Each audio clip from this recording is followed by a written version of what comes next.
से class 12 science के bio के बच्चे जुड़े हुए हैं, उनके लिए भी हम कोर्स को जो महत्वपूर्ण पार्ट्स हैं जैसे ग्लाइकोलाइसिस है, क्रेब्स चक्र हैं और एंजाइम हैं और जिनसे संबंधित जो हमारी बॉडी के जितने भी जो पार्ट्स के अंदर जो जुड़े हुए जैसे उत्सर्जन तंत्र है, परिसंचरण तंत्र है, भाग हैं, उनका हम वर्णन करेंगे। तो सबसे पहले हम जो आज का टॉपिक ले रहे हैं वो है रक्त यानी रक्त परिसंचरण तंत्र। रक्त परिसंचरण तंत्र, बिल्कुल परिसंचरण तंत्र यानी इसे ब्लड वेस्कुलर सिस्टम कहा जाता है। इसको हम कहें तो हम कह सकते हैं ब्लड वेस्कुलर सिस्टम। देखिए प्यारे बच्चों, हम इसको समझने का प्रयास करते हैं, बिल्कुल जीरो बेस से हम इसको समझेंगे और पूरा का पूरा ब्लड वेस्कुलर सिस्टम अलग अलग खंड में समझने का प्रयास करेंगे। आप इसके यथा समय पूरे का पूरा वीडियो देखकर एक एक पॉइंट को देखते हुए नोट्स बनाना प्रारंभ कीजिए और यह हम गारंटी लेते हैं कि जो भी टॉपिक हम आपको इस रक्त परिसंचरण तंत्र हो या उत्सर्जन तंत्र हो, जो 12th का साइंस बायो का मैटर है, उनमें आपके कोई भी कंसेप्ट हैं वो गलत नहीं होंगे। पहले हम समझते हैं परिसंचरण तंत्र। तो यहां पर हम कहें एक शब्द आता है परिसंचरण, परिसंचरण संचरण तंत्र यानी वेस्कुलर सिस्टम। इसमें सबसे पहले है भाई इसकी आवश्यकता क्यों पड़ी, आवश्यकता क्यों, इसकी जरूरत क्यों पड़ी। ये परिसंचरण तंत्र की उत्सर्जन तंत्र से ही काम चला लेते, परिसंचरण तंत्र की जरूरत क्यों पड़ी, श्वसन से ही काम चला लेते, श्वसन तंत्र से ही काम चला लेते। तो प्यारे बच्चों देखिए यहां होता क्या है, मान लीजिए सपोज कीजिए ये हमारा कोई शरीर का, ये हमारा शरीर है, बॉडी है, और यहां पर हम बार बार बात करते हैं पाचन तंत्र में पचित भोजन जब हमारे आहार नाल में छोटी आंत्र में स्मॉल इंटेस्टाइन में पचित भोजन पहुंच जाता है, अधिकांश पाचन वहीं हो जाता है और उस छोटी आंत में स्मॉल इंटेस्टाइन में छोटे छोटे रसांकुर पाए जाते हैं जिसे विली कहा जाता है। ये क्या करते हैं, अंगुली रूपे से लहराते रहते हैं छोटे छोटे बाल की तरह, वो उस पचित भोजन को रक्त में अवशोषित करते हैं। तो ये क्या करते हैं, सपोज कीजिए ये रक्त के अंदर पचित भोजन आ गया, पचित भोजन यहां पर क्या हो जाता है, पहुंच जाता है। फिर क्या होता है, मान लीजिए ये मेरे शरीर का सिर वाला भाग है, ये पैर यानी ये पैर वाला भाग है, ये हाथ है और ये भी हाथ है और ये हमारा हो गया हृदय। तो इस प्रकार के हैं, मतलब हम एग्जाम्पल के रूप में समझ सकते हैं। तो इस रक्त में अवशोषित पचित जो भोज्य पदार्थ होते हैं उनको इन अंगों तक पहुंचाना, इनको इन अंगों तक क्या होता है, पहुंचाया जाता है, इन पदार्थों को इनके पास में पहुंचाया जाता है। और फिर क्या किया जाता है, इनको पूछा जाता है भैया हम आपको ये पचित भोजन भोज्य पदार्थ आपको दे रहे हैं, आपके पास में कोई कचरा अचरा तो है नहीं, जैसे हमारे नगर पालिका के अंदर हम अधिकांश देखते हैं कि कचरा लेने वाला जो आता है वो क्या करता है कि कचरे को इकट्ठा कहता है भाई मैं कचरा लेने आया हूं, तो हम अपने घर के बाहर जो कचरे की थैलियां हैं वो उसको दे देते हैं या जो पात्र कंटेनर लेके आता है उसमें हम डाल देते हैं। तो वही सिस्टम यहाँ है। इनको क्या है, जैसे हम बाजार से कोई खाने के लिए तरोताजा चीज लेके आ रहे हैं तो वो चीजें इसको मिल रही है, अर्थात भोज्य पदार्थ पचित भोज्य पदार्थ इन अंगों को मिल रहा है। और फिर ये अपशिष्ट पदार्थ को क्या करेंगे, ये बाहर निकालने का प्रयास करेंगे, अपशिष्ट पदार्थ को शरीर से बाहर निकालने के लिए। तो इनके लिए एक तंत्र की आवश्यकता होती है जिसे परिसंचरण तंत्र कहा जाता है। तो हम कहेंगे हमारे शरीर के अंदर पचित भोजन को एक अंग से दूसरे अंग तक पहुंचाने तथा उत्सर्जित पदार्थ को शरीर से बाहर निकालने के लिए जिस तंत्र की आवश्यकता होती है वो परिसंचरण तंत्र कहलाता है। बिल्कुल बच्चों आपके कंसेप्ट क्लियर हो गया होगा। बताइए परिसंचरण होता क्या है। तो हम कहेंगे सर हमने खाना खाया, पचित जो भोजन हुआ वो रक्त में चला गया और वो फिर विभिन्न अंगों तक जाएगा और अंगों से जो अपशिष्ट पदार्थ हैं वो शरीर से बाहर निकाले जाएंगे, इसके लिए एक तंत्र होगा, वो परिसंचरण तंत्र कहलाएगा। तो बिल्कुल आपका सोचना बिल्कुल एकदम सही है। तो अब हम परिसंचरण तंत्र की आवश्यकता क्यों पड़ी, तो इसके लिए हम जानते हैं। तो देखिए परिसंचरण तंत्र की आवश्यकता क्यों पड़ी, इसको आप बिल्कुल लिख सकते हैं। तो यहां पर हम लिख सकते हैं हमारे शरीर में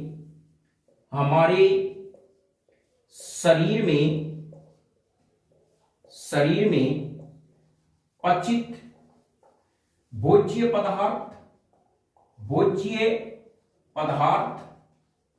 को एक अंग से दूसरे अंग तक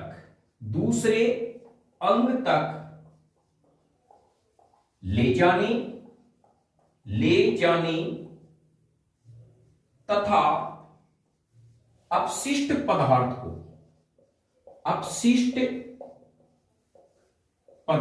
को बाहर निकालने के लिए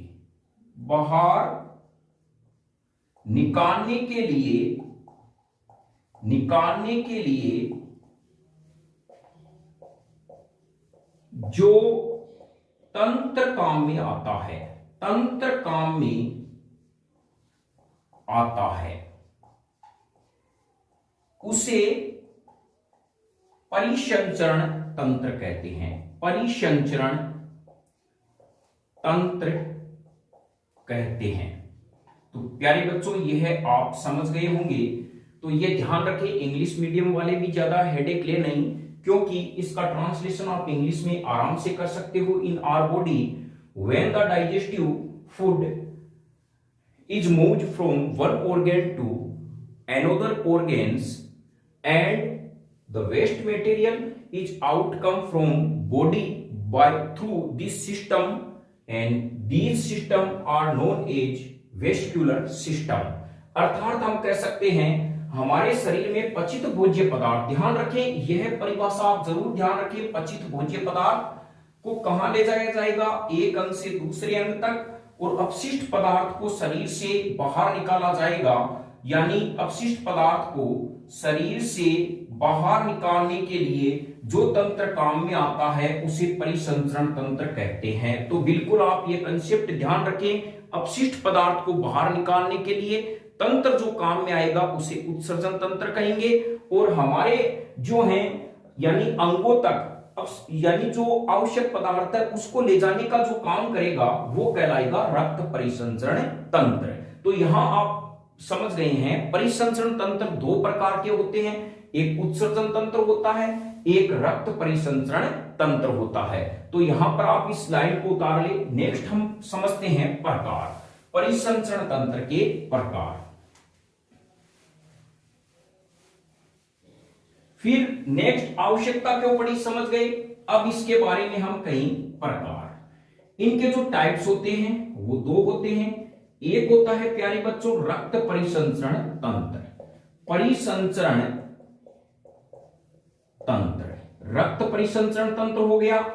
दूसरा हमारे पास भी हो गया उत्सर्जन तंत्र, उत्सर्जन तंत्र। तो देखिए यहां काम क्या होगा, रक्त परिसंचरण तंत्र के अंतर्गत तो यानी रक्त का प्रवाह होगा। उत्सर्जन तंत्र में अपशिष्ट पदार्थ को बाहर निकालने का काम होगा, वो उत्सर्जन तंत्र करेगा। इसके बारे में हम अलग से जो चैप्टर है वो बनाएंगे। अभी हमारा डिस्कस है रक्त परिसंचरण तंत्र। तो अब हम यहां पर हेडिंग डाल सकते हैं, परिसंचरण तंत्र दो प्रकार के होते हैं, रक्त परिसंचरण तंत्र और उत्सर्जन तंत्र।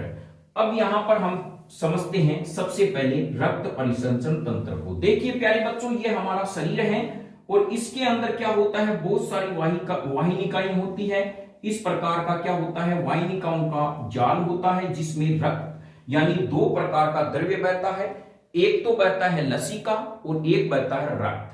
और जब रक्त बहता है तो उसे रक्त परिसंचरण तंत्र कहते हैं, और जब लसिका वाला होता है तो उसे लसिका परिसंचरण तंत्र कहा जाता है। यानी हमारे शरीर के अंदर जिस प्रकार से हम देखते हैं किसी भी मोबाइल्स के अंदर आपने देखा है, यानी जो चिप्स होती है उसका जो गुच्छा बना हुआ होता है, यानी आपने कभी वायर लिया है और वायर के अंदर आपने देखा है उसके अंदर छोटे छोटे तार होते हैं, तारों का एक जाल बना हुआ होता है। इसी प्रकार हम देख रहे हैं हमारे शरीर में वो तारों की भांति वाहिनियां होती है, वाहिनियां होती है, और उस वाहिनियों में बहने वाला द्रव्य क्या है, रक्त है, तो वो रक्त परिसंचरण तंत्र में आ जाएगा, और यदि लसिका है तो लसिका परिसंचरण तंत्र में आ जाते हैं। तो यहां पर हम नेक्स्ट है वो लिखते हैं रक्त परिसंचरण तंत्र के बारे में। तो यहां पे हम कहेंगे हमारे शरीर में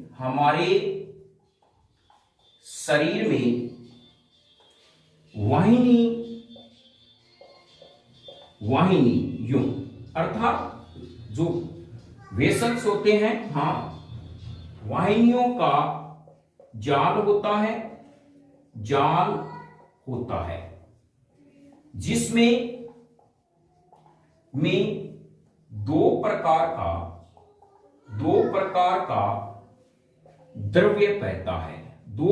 का द्रव्य बहता है, यानी two types are liquid are flows into our vessel. तो यह आप समझ गए हैं दो प्रकार का द्रव्य कौन कौन सा होता है। एक तो होता है प्यारे बच्चों रक्त, जिसे हम ब्लड कहते हैं, दूसरा होता है लसिका होता है लिम्फ, इसको इंग्लिश में कहा जाता है लिम्फ। तो यदि यह रक्त बहेगा तो हम कहेंगे इसे रक्त परिसंचरण तंत्र, और ये रक्त जब लसिका बहेगा तो लसिका परिसंचरण तंत्र इसमें आते हैं। तो यह आपका मैटर क्लियर हो गया होगा। हमारे शरीर में वाहिनियों का जाल होता है जिसमें दो प्रकार का द्रव्य बहता है। एक तो होता है प्यारे बच्चों रक्त, एक होता है लसिका, और इससे रक्त है तो रक्त परिसंचरण तंत्र, ऐसा परिसंचरण तंत्र जिसमें वाहिनिकाओं में केवल रक्त बहता हो उसे रक्त परिसंचरण तंत्र कहेंगे, और जिसमें लसिका बहती हो उसे लसिका परिसंचरण तंत्र कहा जाता है। अब हम टॉपिक वाइज चलते हैं। हमारा जो रक्त परिसंचरण तंत्र है उसमें आते क्या क्या है, बिल्कुल इसके अंदर हम देखने का प्रयास करते हैं कि हमारा जो रक्त परिसंचरण तंत्र है उसमें क्या आते हैं। तो रक्त परिसंचरण में ध्यान रखें, एक तो प्यारे बच्चों आता है रक्त, क्या आता है, रक्त आता है, यानी खुद क्या आता है, ब्लड आता है। एक इसके अंतर्गत आता है हमारा हृदय, जो हृदय है अर्थात हार्ट आता है। एक इसके अंदर वेसल आते हैं, यानी वाहिनियां आती है। इनके बारे में हम पढ़ेंगे। तो ध्यान रखें, रक्त, हृदय और वाहिनियां ये सभी मिलकर किसका निर्माण करते हैं, रक्त परिसंचरण तंत्र का निर्माण करते हैं। बताइए, देखें रक्त परिसंचरण तंत्र किसके से मिलके बनता है, तो हम कहेंगे रक्त परिसंचरण तंत्र रक्त से मिलके बनता है, हृदय से मिलके बनता है, और किससे मिलके बनता है, वाहिनियों से मिलके बनता है। अब हम इनके बारे में जैसे ही पढ़ लेंगे तो ये हमारा टॉपिक क्या हो जाएगा, रक्त परिसंचरण तंत्र कंप्लीट हो जाएगा। सबसे पहले हम पढ़ते हैं रक्त के बारे में, यानी ब्लड के बारे में। आज हमारा जो महत्वपूर्ण बिंदु रहेगा वो है रक्त। तो देखिए यहां पर जो रक्त है अर्थात इसको हम कह सकते हैं ब्लड। एकदम सरल भाषा में हम पढ़ेंगे रक्त। तो यहां जो रक्त है वो सबसे पहली विशेषता है, यह एक तरल संयोजी उत्तक होता है, तरल संयोजी उत्तक होता है, यानी तरल संयोजी उत्तक होता है। सबसे पहली बात ये, तो ध्यान रखें यह तरल संयोजी उत्तक होता है। बार बार प्रश्न आता है, रक्त एक है तरल संयोजी उत्तक, और इसका प्यारे बच्चों घनत्व जो होता है 1.02 होता है, और इसकी जो श्यानता है, यानी हम कह रहे हैं श्यानता का मतलब होता है बहने का प्रतिरोध करना। जब कोई द्रव्य बह रहा है वो कहेगा मैं क्यों बह रहा हूं, वो नहीं बहना चाहेगा, हम कहेंगे बहो, वो कहेगा मैं नहीं बहूंगा, मुझे पता है आगे मुझे नाली में बहा दिया जाएगा, पिछली बार भी मेरे साथ धोखा हुआ था, वो कहलाती है उसकी श्यानता। जो जितना गाढ़ा होगा उसकी श्यानता उतनी ही ज्यादा होगी। अब मुझे आप बताइए शहद और जल में से किसकी श्यानता अधिक है, आप कहोगे सर शहद की श्यानता अधिक है, वो धीमी गति से बहता है। तो इसकी श्यानता प्यारे बच्चों जल से 3 गुना अधिक होती है, जल से 3 गुना अधिक होती है। यानी जल से इसकी श्यानता क्या होती है, 3 गुना अधिक होती है। यह भी इंपॉर्टेंट फैक्ट है। फिर हम जो रक्त के बारे में देखते हैं तो यहां पर इसका जो स्वाद है, टेस्ट है, वो नमकीनी होता है, नमकीनी। और इसके पीएच का मान, पीएच का मान भी बहुत बार कंपटीशन में आया है, 7.4 होता है। क्या होता है, 7.4। ध्यान रखिए प्यारे बच्चों, जो सोल्टी टेस्ट होते हैं, इसके सोल्टी टेस्ट, चटपटे टेस्ट होते हैं, नमकीनी टेस्ट होते हैं रक्त के, ये हमारी क्या है, जीभ है। ये जीभ का ऊपर वाला भाग है, ये नीचे वाला भाग है। तो कभी कभी प्रश्न पूछा जाता है जीभ के कौन से भाग से किसका अनुभव होता है, तो ये ध्यान रखें, एक शब्द याद रखिए, मीनक, मीनक है। ये मीनक आपको याद रह जाएगा, जिसे हम कहते हैं कि मेन जो मानव जाति है उनको मीनक कहते हैं, मानव कहते हैं, मारवाड़ी में हम इसको मीनक कहते हैं। ये यहां काम आएगा। मी का मतलब हो जाएगा प्यारे बच्चों मीठा, जीभ का आगे का भाग हमें मीठे का अनुभव कराता है। ख का मतलब खट्टा, साइड वाला जो पार्श्व भाग है वो खट्टे का, पीछे वाला जो भाग है प्यारे बच्चों यहां पर जो है मीनक, कह याद रखें, कड़वा, इसका स्पर्श कराता है। तो ध्यान रखें, आगे वाला भाग मीठा, पार्श्व भाग खट्टा, और ये जो पीछे का भाग है वो कड़वे का अनुभव कराता है। तो नमकीनी टेस्ट में रक्त कैसा होता है, स्वाद में नमकीनी होता है। फिर क्या होता है, एक महत्वपूर्ण प्रश्न है, रक्त की उत्पत्ति कैसे होती है। यानी रक्त की जो उत्पत्ति है वो मेसोडर्म से होती है, भ्रूणीय मेसोडर्म से। ये ध्यान रखें, वेरी वेरी इंपॉर्टेंट है, उत्पत्ति। यानी हम कहें कि रक्त की उत्पत्ति भ्रूणीय मेसोडर्म से होती है। मेसोडर्म आपने ध्यान पता है, एक्टोडर्म होता है, मेसोडर्म होता है और एंडोडर्म होते हैं। ये 3 जो स्तर हैं, इनमें से रक्त की जो प्यारे बच्चों वो होती है भ्रूणीय मेसोडर्म से। और रक्त वैसे आपको पता है हल्के लाल रंग का ये रक्त होता है, इसका कलर होता है हल्का लाल रंग, और भ्रूणीय मेसोडर्म से। अब आता है कि भ्रूणीय अवस्था में, ध्यान रखिए, भ्रूणीय अवस्था में रक्त का निर्माण है। यानी जब भ्रूणीय अवस्था में रक्त का निर्माण किससे होगा, तो भ्रूणीय अवस्था में जो है वो रक्त का निर्माण होता है यकृत से, यकृत से होता है। लेकिन कुछ मात्रा में पलियां भी रक्त का निर्माण करती है, वह पसलियां भी करती है। यह भी ध्यान रखें, भ्रूणीय अवस्था में मुख्यतया यकृत है वो रक्त का निर्माण करता है। यकृत का कार्य बताइए, तो यहां एक प्रश्न हो गया, भ्रूणीय अवस्था में ये रक्त का निर्माण करता है क्योंकि उस समय हमारे अंग हैं लाल अस्थि मज्जा बच्चों में विकसित नहीं हो पाते, जिससे ये यकृत हैं उस समय रक्त का निर्माण करता है। ये भी एक भगवान की देन है। और पलियां और पसलियां भी कुछ मात्रा में रक्त का निर्माण करती है। और जब मानव बड़ा हो जाता है वयस्क अवस्था में, तो उसकी हड्डियां मजबूत हो जाती है। और हड्डियों में क्या पाया जाता है प्यारे बच्चों, आपने देखा है हमारी हड्डियां खोखली होती है, उसमें पाया जाता है लाल अस्थि मज्जा, लाल अस्थि मज्जा। यानी इसको हम रेड बोन मेरो भी कहते हैं। यानी हम कहें कि वयस्क अवस्था में रक्त का निर्माण लाल अस्थि मज्जा से होता है, लाल अस्थि मज्जा। यानी भ्रूणीय अवस्था में जो रक्त का निर्माण है वो तो यकृत करता है, कुछ मात्रा में पलियां और पसलियां भी, और वयस्क अवस्था में इसका निर्माण लाल अस्थि मज्जा से होता है। अब नेक्स्ट आता है प्रश्न हमारे सामने कि रक्त का जो है वो अध्ययन क्या कहलाता है। यानी जब हम रक्त का अध्ययन करते हैं तो उसको क्या कहते हैं, स्टडी ऑफ ब्लड, यानी रक्त का अध्ययन।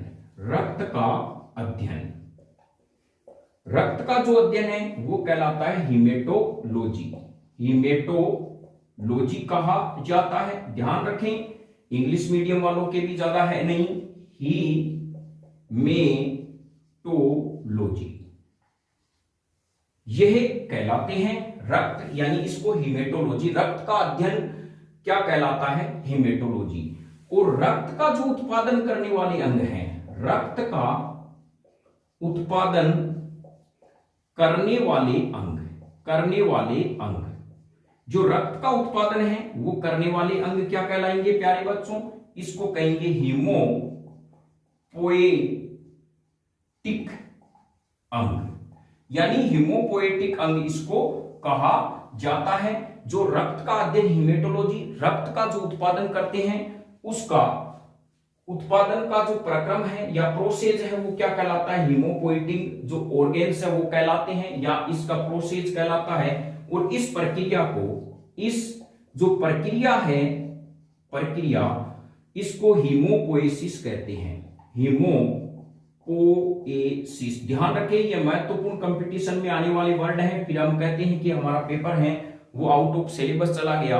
कारण क्या है कि हम ऊपर के अध्ययन करते हैं, इनके विस्तार में हम जाने का प्रयास करते नहीं है। सिर्फ हमने हृदय पढ़ लिया, काम सफिशिएंट चल जाएगा, बिल्कुल इससे नहीं चलेगा प्यारे बच्चों। इसके लिए हमें पूरे कंसेप्ट की जरूरत होती है, इसकी उत्पत्ति क्या होती है, किस प्रकार से ये काम करते हैं, इनके बारे में जानने का पूरा हमें प्रयास करेंगे न्यू कंसेप्ट क्लासेज के माध्यम से। अब क्या होता है, एक शब्द आता है रक्त क्या करता है। तो ध्यान रखें, देखिए रक्त क्या काम करेगा। रक्त करता है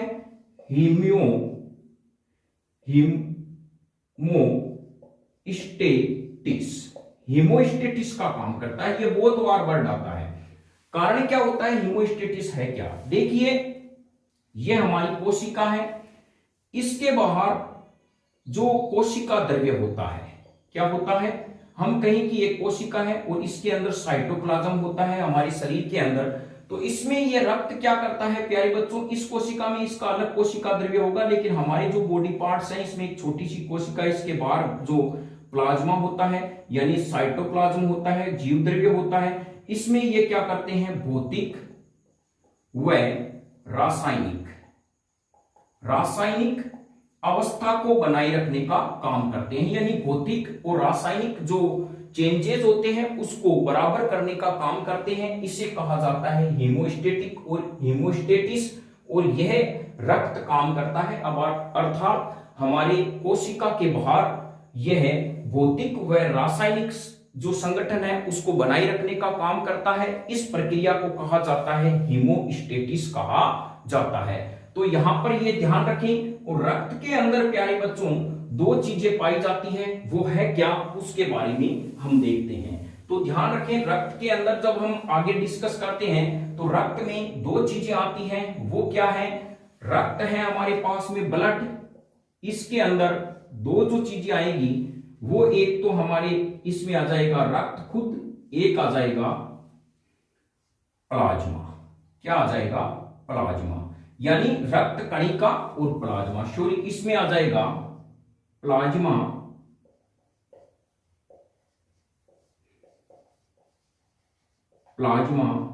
और रक्त कणिका। ध्यान रखिए, ब्लड इसे कार्पल्स भी कहा जाता है। रक्त में दो चीजों से मिलकर बना हुआ होता है, एक तो प्लाज्मा से और एक रक्त कणिका से। जब प्लाज्मा और रक्त कणिकाएं आपस में मिलती है तो किसका निर्माण करती है? रक्त का निर्माण करती है। तो यहां आप समझ गए हैं। तो हम कह सकते हैं जो प्लाज्मा है, प्लाज्मा प्लस रक्त कणिका, ये मिलकर क्या बनाते हैं? यानी रक्त बनाते हैं। तो यहां आपके एक प्रश्न आता है प्लाज्मा क्या होता है? तो प्यारे बच्चों देखिए इधर, ये दोनों चीजें जो मिलकर किसका निर्माण करेगी? रक्त का। और जब प्लाज्मा का प्रश्न आता है, ये रक्त कणिकाएं इधर आ जाती है, तो हम कह सकते हैं जब हमारे रक्त में से हम रक्त कणिका को माइनस कर देते हैं अर्थात बाहर निकाल देते हैं, तो बनने वाला जो द्रव्य है, जीव द्रव्य है, वो क्या कहलाता है? प्लाज्मा कहलाता है। अर्थात रक्त में से रक्त कणिका को हटा दिया जाए तो शेष बचा जो जीव द्रव्य है वो कहलाता है प्लाज्मा। तो यहां आप इसका आपका कंसेप्ट समझ गए होंगे। बताइए रक्त में क्या पाया जाता है? तो आप कहेंगे रक्त के अंदर पाया जाता है रक्त कणिका और प्लाज्मा पाए जाते हैं। अब हमारा टॉपिक है प्लाज्मा। प्लाज्मा है क्या? यह रक्त में पाया जाने वाला तरल द्रव्य हल्के पीले रंग का। कैसा है? हल्के पीले रंग का। बताइए प्लाज्मा का रंग, पै का मतलब वैसे भी क्या ले लेंगे? पीला। कैसा होता है? पीला। रक्त कैसा होता है? हल्का लाल रंग का होता है। और रक्त में प्लाज्मा और रक्त कणिका ही पाई जाती है। और दूसरी हम इसकी विशेषता लिखें, यह निर्जीव होता है, वह पारदर्शी होता है। कैसा होता है? पारदर्शी।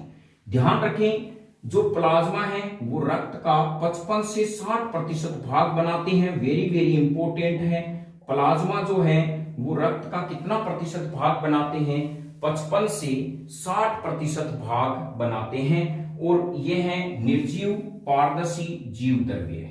जीव द्रव्य, रक्त के अंदर जो जीव द्रव्य पाया जाता है उसको, यानी रक्त में पाए जाने वाले निर्जीव पारदर्शी जीव द्रव्य को प्लाज्मा कहा जाता है। आपको कहीं प्लाज्मा की डेफिनेशन क्या है? तो हम कह सकते हैं रक्त के अंदर पाया जाने वाला निर्जीव पारदर्शी जीव द्रव्य प्लाज्मा कहलाता है। यह हल्के पीले रंग का होता है। यह रक्त के कुल 55 से 60% भाग बनाता है।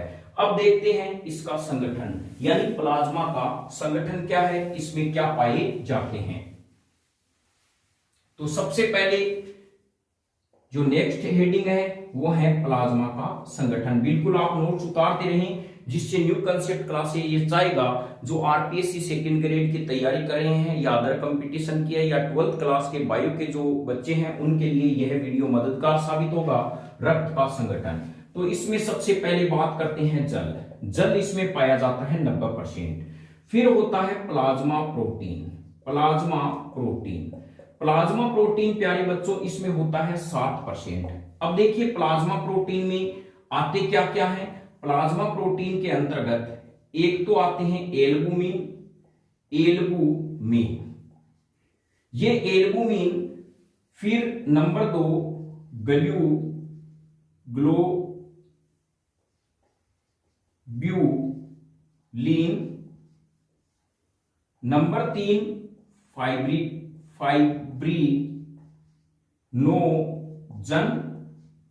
फाइब्रिनोजन। नंबर जो 4 हैं वो एंजाइम इसमें आते हैं, यानी एंजाइम भी प्रोटीन के बने हुए होते हैं। तो ध्यान रखिए ये चीजें आती हैं। ये करते क्या है, ये एल्बुमिन जो प्यारे बच्चों हैं वो रक्त को कोलाइडी अवस्था में लाते हैं। रक्त को कोलाइडी अवस्था में लाते हैं। कोलाइडी अवस्था, आपको पता है कोलाइडी अवस्था में एक प्रेक्षेपित प्रावस्था होती है, एक प्रेक्षेपण माध्यम होता है जिसमें विलय कणों का आकार 1 एनएम से 1000 एनएम के बीच में होता है। वो कोलाइडी विलयन कहलाते हैं, जिन्हें में टिंडर प्रभाव की क्षमता होती है, ब्राउनियन गति भी दर्शाते हैं। और यह एक प्रकार से विषमांगी अवस्था है। और कोलाइडी विलयन जो चैप्टर है विज्ञान के अंदर यानी केमिस्ट्री के अंदर, जो विलयन में दूसरे पार्ट में, उसका भी पूरी तरह से हम डिस्कस करेंगे। और ग्लोब्यूलिन जो होता है प्यारे बच्चों, यानी जिसे हम कहते हैं, ये एंटीबॉडी का निर्माण करते हैं। एंटीबॉडी, इसका भी वीडियो पूरी तरह से डाला हुआ है। एंटीबॉडी होते क्या है, यानी हमारे शरीर में एंटीजन को मारने के काम जो आते हैं वो एंटीबॉडी कहलाते हैं। फाइब्रिनोजन क्या करते हैं, रक्त का थक्का जमाते हैं। रक्त का थक्का यानी क्लोटिंग करते हैं ये रक्त की। एंजाइम आप जानते हैं, तो यानी ये एंजाइम एज उत्प्रेरक का कार्य करते हैं, यानी रासायनिक अभिक्रियाओं के वेग को बढ़ाने का काम करते हैं। तो प्लाज्मा प्रोटीन आपके समझ में आ गया। रक्त के प्लाज्मा संगठन में जल 90% होगा, प्लाज्मा प्रोटीन 7% होगा।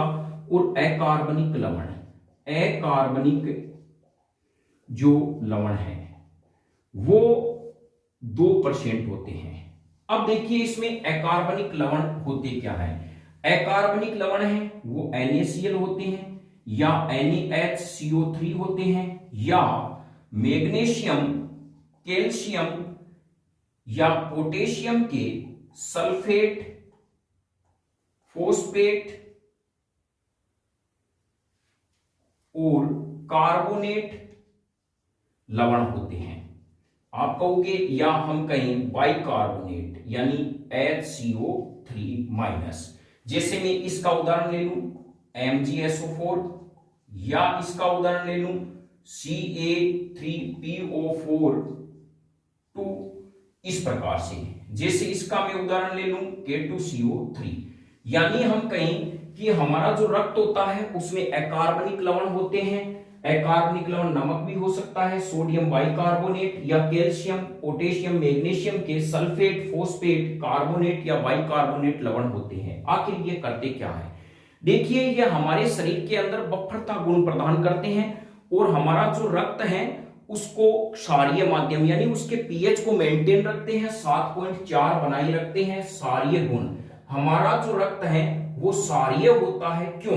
प्रश्न आ जाइए। हम बार बार कहते हैं हमारे रक्त हैं उसके पीएच का मान 7.4 होता है, अर्थात ये हल्का क्षारीय होता है। आखिर होता क्यों है भाई? इसका तो पीएच 7.5 भी हो जाना चाहिए, 7.3 हो जाना चाहिए। आखिर ये 7.4 रहता क्यों है? तो हम कहेंगे क्योंकि रक्त में जो घुले हुए अकार्बनिक लवण हैं जैसे NaCl या सोडियम बाइकार्बोनेट या मैग्नीशियम बाइकार्बोनेट या सल्फेट, ये हमारे रक्त में बफरता का गुण प्रदान करते हैं, जिससे हमारे रक्त का पीएच है वो मेंटेन रहता है, अर्थात हल्का क्षारीय प्रवृत्ति का होता है। अन्य पदार्थ के बारे में बात करते हैं तो प्लाज्मा संगठन के बारे में। तो अन्य पदार्थ के अंदर चलते हैं हम।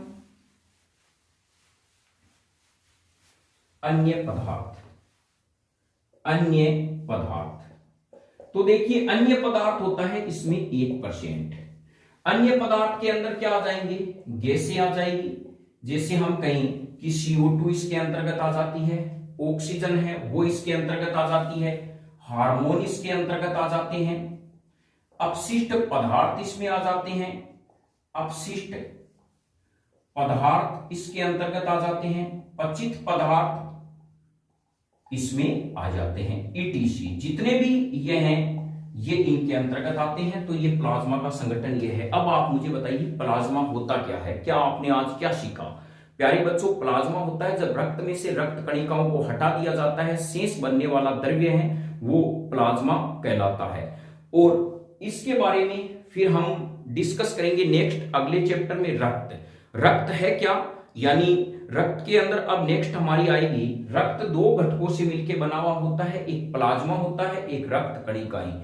अगला जो वीडियो नेक्स्ट टाइम में आएगा वो आएगा नेक्स्ट चैप्टर के अंदर पार्ट 2 रक्त परिसंचरण तंत्र में, जिसमें तमाम रक्त कणिकाएं पढ़ा दी जाएगी, फिर हृदय के बारे में समझा दिया जाएगा। तो आप इसी प्रकार यदि वीडियो अच्छा लगे इसे शेयर करते रहें और सब्सक्राइब भी करें और पूरा वीडियो देखें और नोट्स बनाते रहें, जिससे आपके रक्त परिसंचरण तंत्र में किसी भी प्रकार की कोई दिक्कत नहीं हो। जय हिंद, वंदे मातरम।